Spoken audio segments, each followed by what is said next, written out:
Well, if you've been following along in your impact guides or just keeping up with the emails, you know that this week's word is love. And so we're going to talk about love, but first, something we all love to hate. If you have your electronic device with you, if you would hop on Facebook, share our live stream that's going on, like it, check in. This just helps you share the word with your neighbors. And believe me, today I think is something we all need to hear. Because if you look at kind of how our world works, we get shared this idea of love from so many different sources in so many different ways, and sometimes it gets a little confusing. If I were being honest with you and you had asked me, back when I was in my teens and 20s, what type of movies do you most like to watch? I would have told you, an action movie or something really nerdy, or something like Lord of the Rings that's both all at once. It's nerdy and it's action, so it ticks off all the boxes. But again, if I were being honest, I'd probably tell you that when my friends weren't around, when it was up to me and I was just watching whatever, I'd be watching some form of a romantic comedy. Probably something Nicholas Sparks wrote, The Notebook. I'd be crying at the end of it. And for some odd reason, I allowed these things to define what I felt love was. I had this idea, and many of my friends around me had this idea that if we were going to find love, true love, we would need to find that one person who would complete us and who would bring everything together.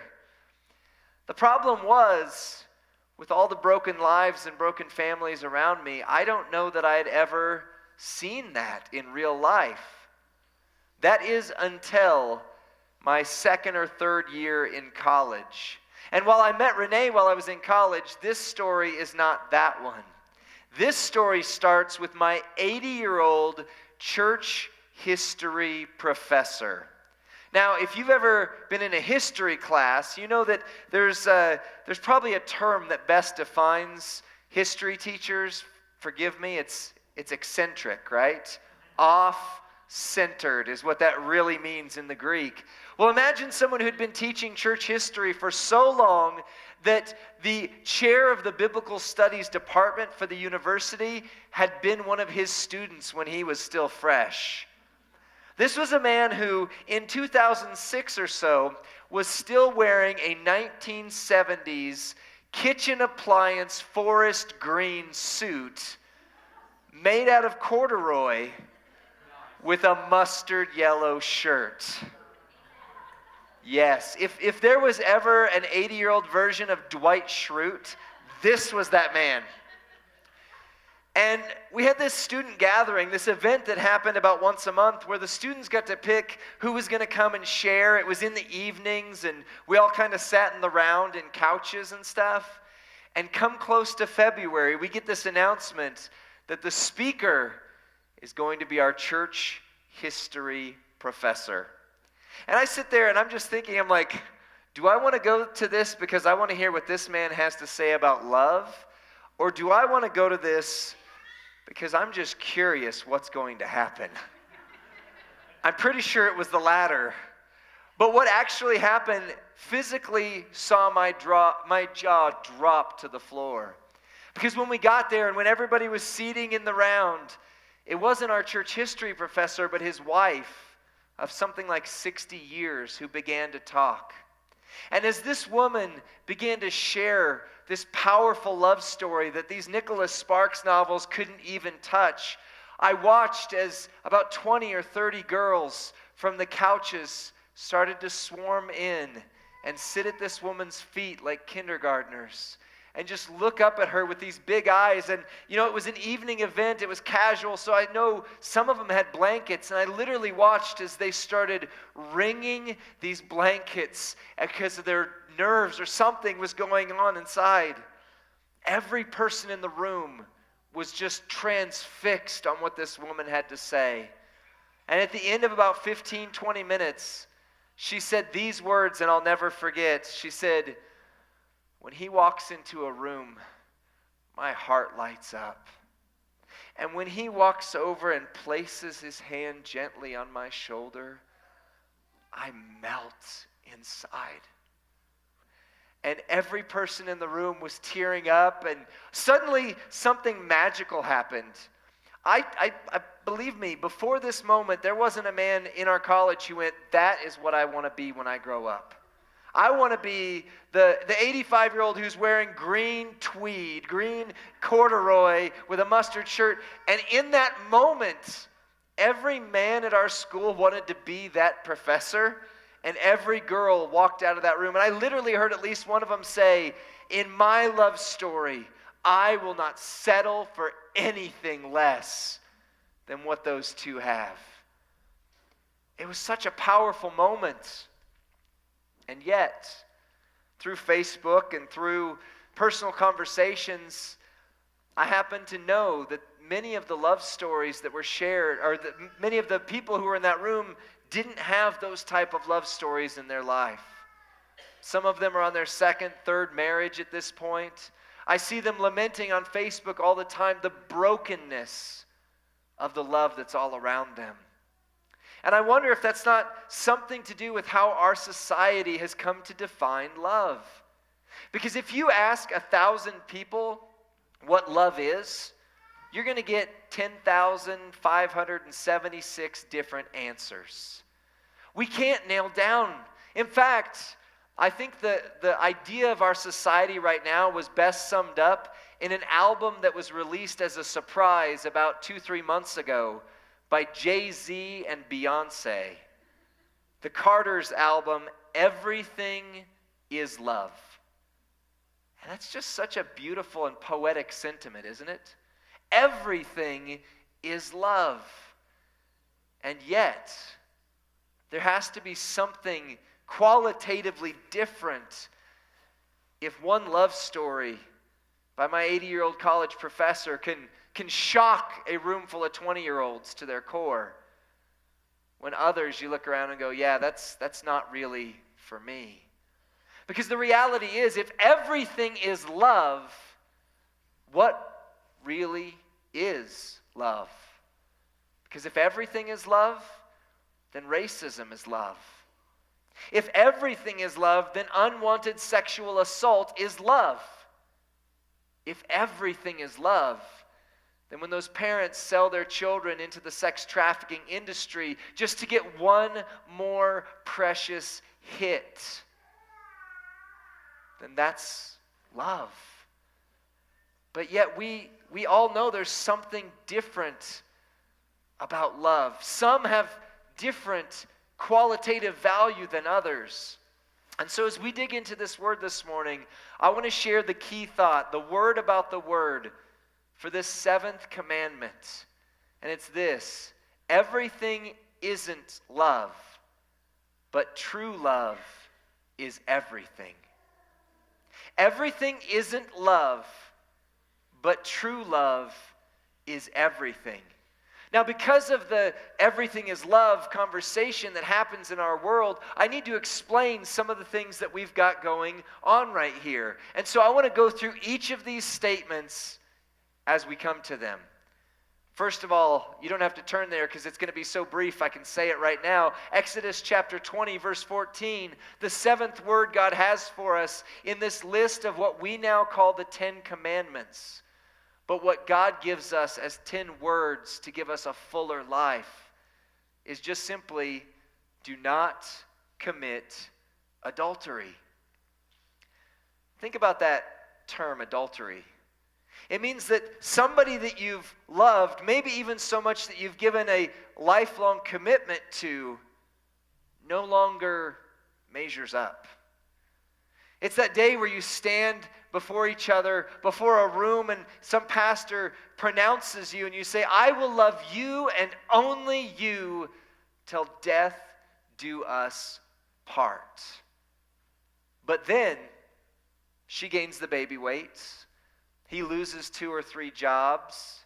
Maybe, just maybe, the kids get a little too hectic, a little too crazy. And those butterflies that you once experienced in your stomach have turned to moths. And they just don't give you the feeling that they once did anymore. And so you turn to someone else and you say, well, that love apparently wasn't the real thing. Now I love you and only you. But then that process starts again. And suddenly there's someone over there and you're like, oh, wait a second. That one's got more money. Oh, and that one's better looking. And that one, well, she completes me. And so we trade love for something else, for something temporary and different. Christian ethicist David W. Gill, in his book Doing Right, says this. He says, adultery is a wound to our humanity. It's not just a sin against God, which it is. It's also an illusion where we think that we can have this victimless crime. Something consenting adults can commit without necessarily harming anyone else. And there's always a substantial price to be paid. It's a brutal assault on people, beginning with the betrayed spouse, and it often destroys families and wreaks havoc on children. It leaves painful wounds on extended family and friends. And for the adulterer, it's something like ingesting poison. There is no good to be found here. And yet, this commandment has been argued for years. In fact, if you look in Scripture, when Jesus is talking with some of the leaders of his day, some of the people, you start to see this desire for Jesus to redefine this commandment. And it's not unfounded for him to do that, right? In fact, if you look like the week Kellen spoke on the Sabbath, Jesus came in and said, look guys, the Sabbath wasn't meant to be this big restriction that binds you. It was meant to be a blessing for you. Man wasn't made for the Sabbath. Sabbath was made for man. And so these leaders of the day are like, okay, Jesus, why don't you fix this whole adultery thing, okay? Because you see, the Romans, they get to sleep with whoever they want, Jesus. And then there's this Old Testament thing that really kind of cramps our style. It really makes it to where we can't love as freely as we ought to. Turn your Bibles to Matthew chapter 5, verses 27 through 28. Here you see Jesus' response to the leaders, to the people of his day, and also to us. He says, you've heard it said, do not commit adultery. In other words, he's going to start giving a commentary on this very word, this seventh commandment. But I say to you, anyone who even looks lustfully at a woman has already committed adultery with her in his heart. So instead of loosening the command and saying, guys, everything is love, love is love the one you're with, whatever, just do you, make yourself happy. He says, no, look, there are things that are clearly not love. There are things that we might mistake for love and call love, but it's not. In fact, in your impact guide on page 40, if you're following along with the sermon notes in there, you see Jesus tells us that lust is actually an attitude of our hearts that thwarts love. Think about it. Every married or not person in this room, if you've ever made a commitment to someone else, however deep, and you say, I will love you, and then you kind of turn your eye and you're like, wait a second, there goes another one. I didn't know they made them in that model. It just rises up from within, doesn't it? It's this attitude in our hearts that says, maybe you're not completing me the way Nicholas Sparks said you would. Maybe you're not Fabio on the cover of the romance novels with the flowing hair. You're more like what Fabio looks like now, and you know what? That's just not okay with me. So I am going to go and find someone else. It's an attitude of our hearts that prevents love from truly taking hold. Not only did Jesus say that there is something called love, he said there's something that maybe isn't love. In fact, it may just be a socially acceptable form of hatred. But isn't it ironic that in our society today, we chase after love? Movies, maybe I'm just not watching the same movies anymore, but it doesn't seem like they're as intent on this as they once were. But the message I got growing up in almost everything I watched, TV, movies, books, music, was that love is everything. And if you don't have that love, that maybe you're missing something. Maybe even there's something wrong with you. The next idea, the next blank in your impact guide is this, that love cannot simply mean whatever we want it to. Because if everything is love, if I get to define love, and you get to define love differently, then we can never agree on what love truly is. And I want you to understand this. If you don't write anything else down, circle anything else today, it needs to be this. Only the true love of God can set our love free. Only the true love of God can set our love free. Because I want to share with you something this morning that you probably don't get taught in school. You probably aren't going to see it on that program you go home and watch today. But there is something called love. There is a source of love. In fact, 1 John 4:8 tells us, the one who does not love does not know God, for God is love. God is, that's an equal sign, love, which means that all true love comes from God. It's not something God has. It's something God is in his essence. And love doesn't predate God. It doesn't supersede God. It doesn't stand outside of God. But everything that is truly love is part of the nature and the character of God. So when our hearts break the first time we see that little baby in our arms, that's the love of God flowing through us. When we have someone do something against us that we don't like, and yet we turn the other cheek, and we decide to bless them, we decide to not villainize them, not hate them, that's the love of God flowing through us. We borrow the capital that is love from the only source that it comes from. And here's the thing. Jesus says to us, as the Father has loved me, so I love you. Now that sentence alone should shock us. Because we're not talking about a God who created the entire universe and then said, have fun, kids, you're on your own. He said, I love you the way God the Father loves me.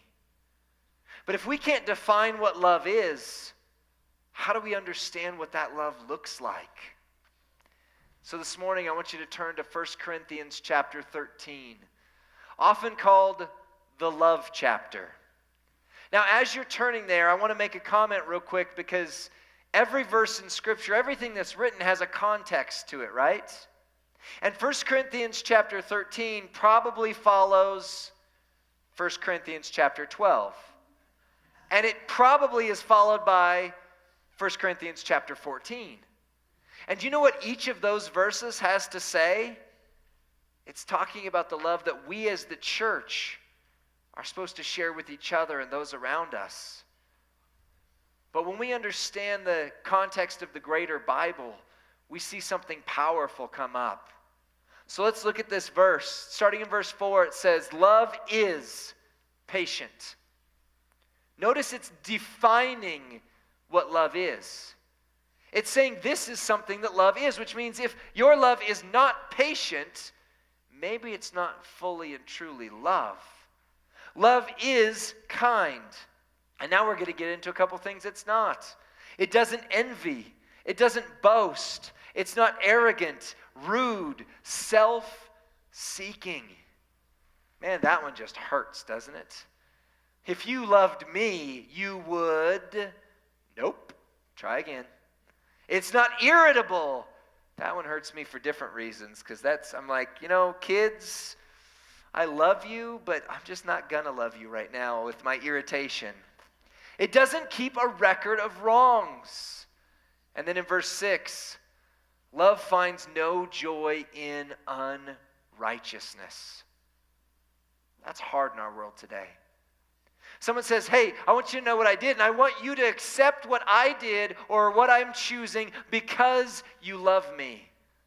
Love does not rejoice in unrighteousness. That thing that you're doing that's sin, that thing that's breaking your life, breaking your heart, breaking your relationship with God, that's not love. But love rejoices with the truth. It bears all things, believes all things, hopes all things, endures all things. Love never ends. When we look at this definition, when we look at what God has to say, we start to get that context again. This is that borrowed capital from the heart of Jesus to say, if you really want love, this is what it is. This is what it is not. Oftentimes when I have shared this verse, I skip over some of the context. And this morning I want to share just one more thought as it comes to this. Because in verse 12 it says, for now we see only as a reflection in a mirror. If you ever woke up in the morning, you shower, and you try and look in the mirror and it's fogged over, you kind of see your own face. That's the love we see now. But then we will see face to face. If love isn't a person, how are we going to see him face to face? Then we will see face to face. Now we know in part, but then we will know fully. And look at this. As I am fully known. Isn't that the desire of our hearts? To be fully known? Not to have to hide, because introverts aren't held as societally acceptable as extroverts. Not to have to hide because your skin color is a little different than someone else's. Not to have to hide because you don't know how this person or that person might look upon you or receive you. What if our love was so full that we could feel fully known? Now these three things remain: faith, hope, and love. But the greatest of these is love. We live in a world full of broken lovers. We have given our hearts to so many different things, so many different people, that by now, if you're 2 or 200, you've probably experienced that feeling of rejection. That feeling that I have to withdraw myself. I have to guard myself. I can't be fully known. But Jesus says, I love you the way the Father loves me. Sometimes we need to hear that. Sometimes we need to feel it a little more different than others. So this morning I want to do something just a little bit differently. The Next Steps Challenge is going to be on here. It's also in your impact guides. You can challenge yourself throughout the week, and also come up across that again in your life group this week. But in just a moment, I'm going to ask you to do something. And then afterwards, some music's going to play, and we're going to do one more thing a little differently. This is Elders Prayer Week, and so our elders are here to anoint you and to pray with you. But instead of having one side of the stage be for one thing and one side for the other, we're going to do it this way. If you want to come up and just pray anywhere up here by yourself with God, you can do that. If you want to pray with one of our elders, we're going to go right back there and have them stationed so you can kind of sneak away. It's a little quieter. There's a little more room and space to talk. But before that, what I want you to do is I want you this morning to begin to feel God's love for you.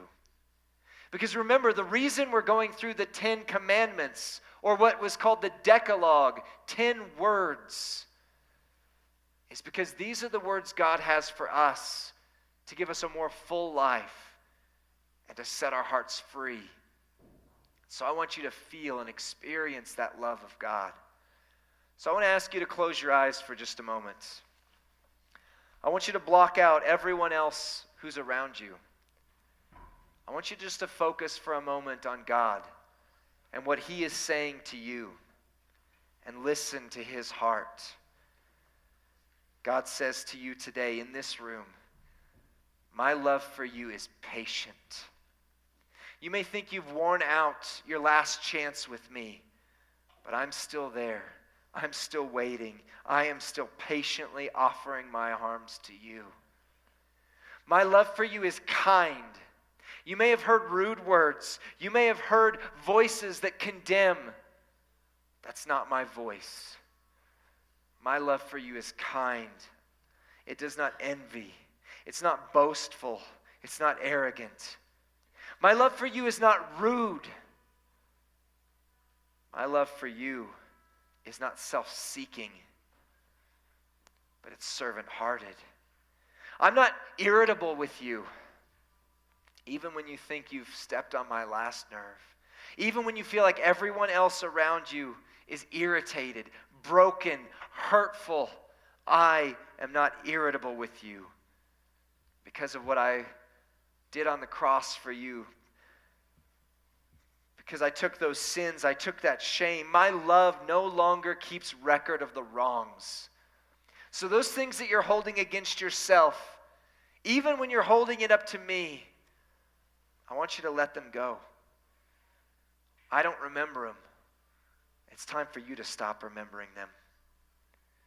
My love doesn't rejoice in unrighteousness, so I'm not going to bless those things that I call sin. I'm not going to allow something to come into your life and destroy you and break you and call it love. My love rejoices in the truth. My love for you, children, bears all things. I believe in you through all things. I give you the source of lasting and true hope. And my love for you endures all things. Now you see partly, as if it's in a mirror. I want you to come with me face to face.